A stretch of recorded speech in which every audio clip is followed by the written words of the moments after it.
And have you make a lot of money? Is it profitable? Yeah, I mean, this last couple weeks I've sold $4,000 worth of artwork hanging out on the streets. Doing painting? Yeah, doing painting. What's up, guys? We are here today in Miami and Runwood asking people or asking business owner what do they do for a living. Let's check out. Let's go. Hi, sir. How are you doing? I'm absolutely wonderful. How are you? Doing good, thank you. Where are you from? Well, for Earth first. I hail from Long Island, New York, New England, and I've traveled a lot. So I'm from Earth.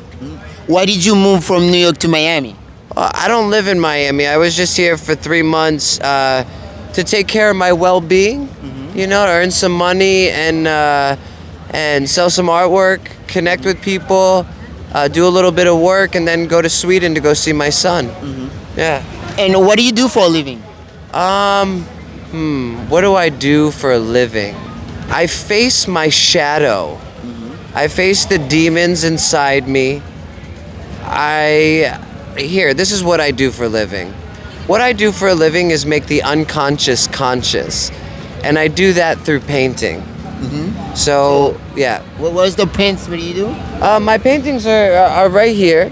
It's called abstract emotionalism. So it's like the process of expressing raw emotions, going through them, processing, and expressing them through paint. So really kind of using paint as a therapy, Psychologically, I have a lot of fucked up shit in my mind, so I want to take care of myself. How long have you been doing painting for? I started 2.5 years ago. A friend handed me some paint and said, you should go play with paint. And so I listened to her. And then I started playing with paint and I fell in love with it. I mean, I've always enjoyed being creative. I kind of fell in love and I said, okay, I'm all in.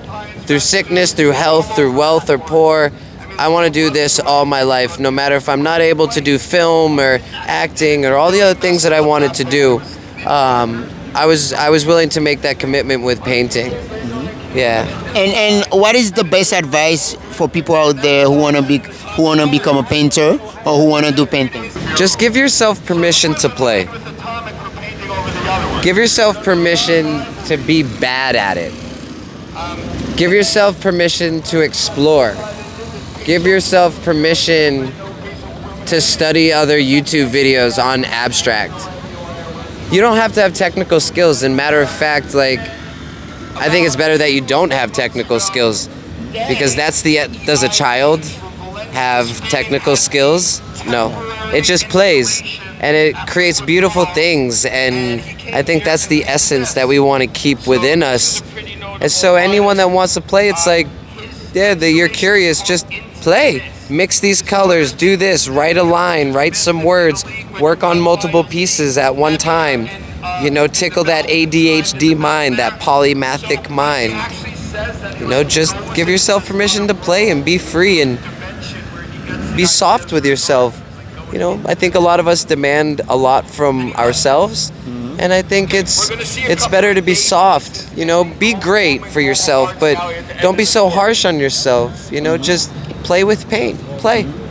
And have you make a lot of money? Is it profitable? Yeah, I mean, this last couple weeks I've sold $4,000 worth of artwork hanging out on the streets. Doing painting? Yeah, doing painting. It comes and it goes, but the money isn't my focus.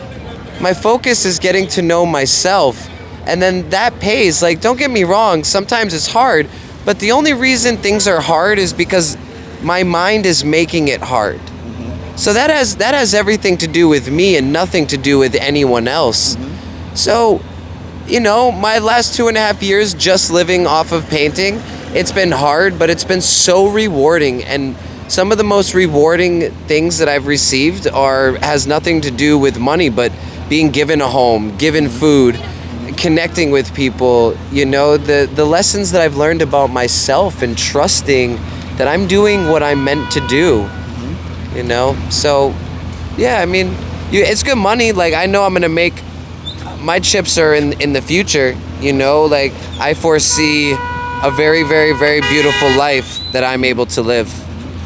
What is the highest money have you made in your career or in your life in this business?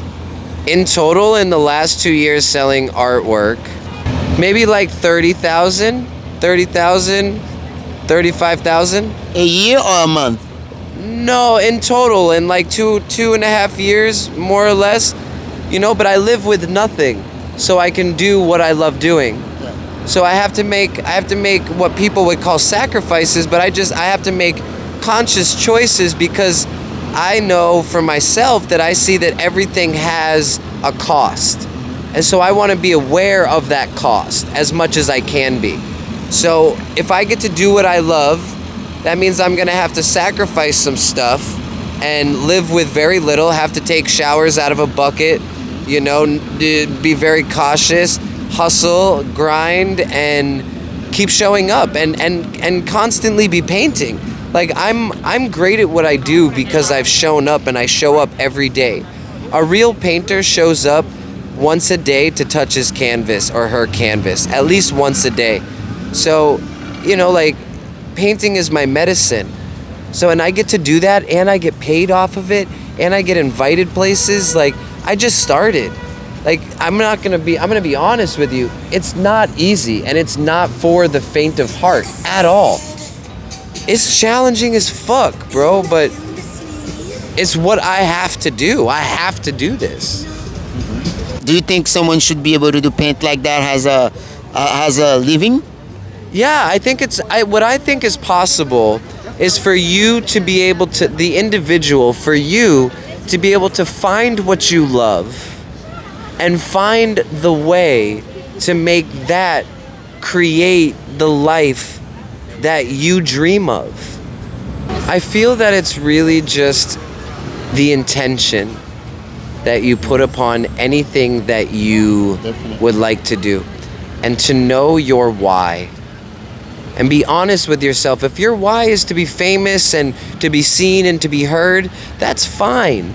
Be honest about it, because then when you become honest about it, you'll have some different realizations, because it's about seeing yourself. For example, like the outside world will see me the more that I see myself. What are the best material acrylic paint have you used you can give to people out there that they can use? What I like, and the majority of my pieces are made on watercolor paper. It's a little bit expensive for the book, like $30, but it can take a lot of water, right? So you can add layers and layers and layers, and it won't peel up, and it can travel well. Like you can put it in your backpack, you can travel and bring it on as a carry-on. Like it's easy accessible. And then really like anything that you can find in the street, like a piece of wood or something that you can paint, like clean it up, restore the energy, and play and paint on it. Reuse things that you find yourself attracted to, like, oh, I like that, I should grab that. But the thing you gotta be careful of is not hoarding and holding on to things and being too attached to things. So I like to grab materials, like TV screens on the inside of an LCD screen, and because they're on the side of the trash, they're on the side of the street, and I'm like, oh, these would be cool to paint, and I can fold them and they fit well, in my backpack. So I live out of my backpack, so I have to think about the weight and everything that I carry, and so I'm getting rid of things and taking. But the materials, whatever you feel drawn to. Acrylic, is really easy to play with. It's fun with water. You can do different techniques. You can Google acrylic, YouTube acrylic techniques, and then you just apply some and then play. And then just, and then go back over it and add layers and zoom in and out, like zoom into the details, do little lines, then zoom out and do big lines, like play with the depth of what you're working on, Do you have a favorite brand that you use to paint? Anything? No, I mean, wherever I'm at, I just buy paints that I have accessible to. Of course, I'm super, frugal. I'm George Costanza cheap, so I find the cheapest materials, and then, sometimes I get good paints for cheap. And then, but my favorite brand, I haven't found a favorite brand that I like. I mean, there's some golds that I like, you know, but different places in the world have different paints and the textures are different, you know. How much do you sell one Of my of this pieces? beautiful pieces? They go from $50 up to a few thousand. So I try to keep my art accessible to everyone. You know, it's not, and it'll always be that way for the art that is created through me. It's like, yes, there might be limited prints, there may be one originals, but it's all about the amount of time that I put in it. So it's like if I know that I collectively have put like 4 hours in this, I honestly that's worth $400. Like I'm easily worth $100 an hour, if not more. But a lot of times it's hard, you know, people don't understand the mathematics of what, you know, how 39 years or 36 years created this artist. So it's like, in a sense, these pieces have taken 37 years to be made. So, and there's a lot of blood, sweat, tears, trauma, pain, life Definitely. experience, yeah, in that, you know. So, you know, to people out there that are thinking about collecting, like investing in art, and it is an investment, but you also have to get to know the artist. You know, get to know the artist, unless you just like the image for, you know, a reason that this will look good in my living room, which is totally fine. But if you're really serious about collecting art, spend time with the artist, invite them to dinner, invite them to your house, invite them to do things with the family in that sort of environment, because it's going to build a connection and add value to the artwork. And us artists, us pure artists, we're the ones that push the boundaries of the way that we think. We're the disruptors in society. How long have you been in Miami for? Well, I lived here 10 years ago before all the Skyline stuff. I was, you know, somebody called me an OG the other day, and I was like, oh shit, I'm an OG. Oh shit. I was like, that's kind of cool. So I lived on 27th Street right over here in like a little tiny shack efficiency. And then I moved away. I hadn't been back in like, you know, almost 10 years. And then I came back this October, and I've been here for 3 months, and then I'm off to Sweden to go spend time with my son. And how is it in Miami? What do you think about Miami now? About life? I feel that Miami's got like a cool, it's got a cool vibe.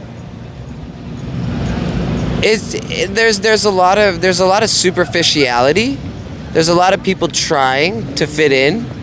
It's very brandy, advertisement, marketing heavy, which is okay. These are all okay things. You know, in a sense, it's also kind of like, especially right here in Wynwood, where I've been 10 years ago, and you know, sitting on that corner, hanging out here at Panther Coffee. It's like it has lost its heart. And that's a sad thing to see, but it's also, as a visionary, it inspires me that like when there's an area to where I move and I settle, to make sure that that intention and that heart is kept upon the community. That like what the local artists, the people that show up, you know, the people that work, the artists that were here when it was dangerous, you know, the graffiti artists, that really stays pure. And granted, the graffiti stuff has stayed, but I'm not, to be honest, I'm not a big fan of graffiti. I think graffiti is a wonderful thing. I respect it. So yeah, thank you. What is your Instagram? What is your... My Instagram's Justin Andrew Hamel.